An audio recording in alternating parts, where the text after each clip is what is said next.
नमस्कार प्रणाम दोस्तों, मैं आपकी किरण।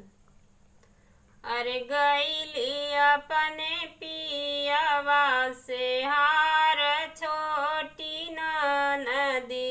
अरे गईली अपने पियावा से हार छोटी नदी।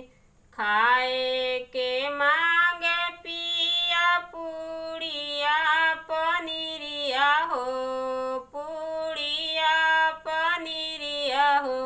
अरे ऊपर से चटनी अचार छोटी नदी।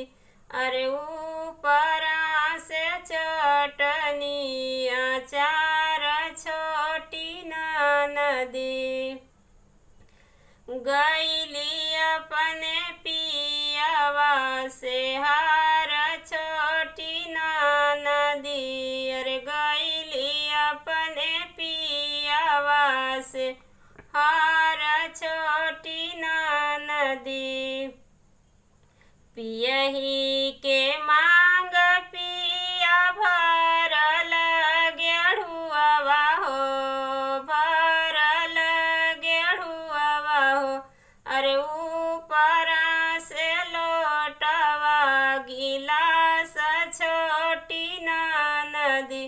अरे ऊपर से लोटवा गिलास छोटी नदी।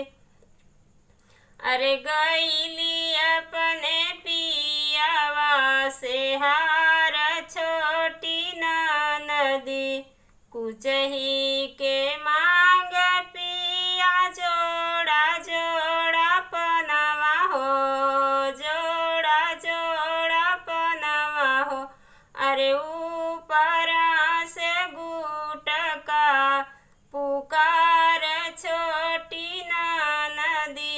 अरे ऊपर से गुटका पुकार छोटी नदी। अरे गईली अपने पियावा से हार छोटी नदी।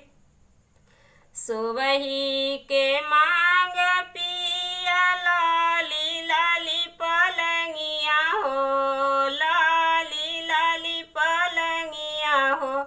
अरे ओकरे पीछवा सवतीनी हमार छोटी नदी।